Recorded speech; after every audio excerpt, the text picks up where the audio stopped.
তো গাইস তোমরা দেখতেই পেলে আমার হাজিয়ালি থেকে একটা অর্ডার পড়েছিল। অর্ডারটা আমাকে প্রথমে দেখালো 30 থেকে 50 টাকার মধ্যে পাবো।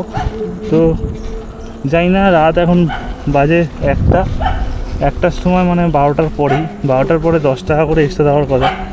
সেখানে কেন জানি না 29 টাকার অর্ডার দিল, 5 টাকা লক করা আছে, মানে টোটাল 31 টাকা, 35 টাকার অর্ডার, 34 টাকার অর্ডার, কিন্তু আমাকে দেবে 29 টাকা। যাই না সুইগি এরকম কেন দিন দিন খারাপ হয়ে যাচ্ছে।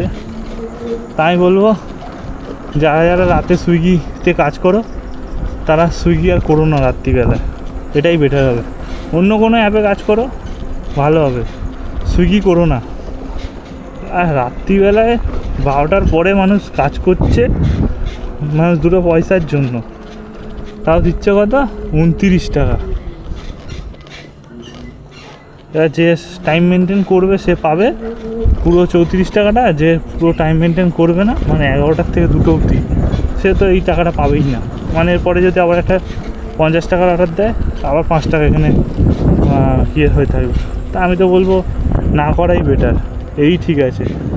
এই 29 টাকায়, এই দেখো হাজিয়ালি থেকে অর্ডারটা যেটা ঠিক হয়ে দেখো 34 টাকা লেখা দেখাচ্ছে, রাতের বেলায় 15 টাকা এক্সট্রাও দেখাচ্ছে, ঠিক আছে, কিন্তু অর্ডার আর্নিং নাকি 14 টাকার অর্ডার, বুঝতে পারছো? ছি। না আমি বলবো কি, ওই সুইগি মুইগি করো না, সুইগি একদম বেকার। ওই দিনের বেলায় 25 টাকার অর্ডার দিচ্ছে, ঠিক আছে, দিনের বেলার জন্য। এই রাতের বেলায় এই নিজের ঘুম নষ্ট করে এই কাজ করা আমি মনে করি বেকার।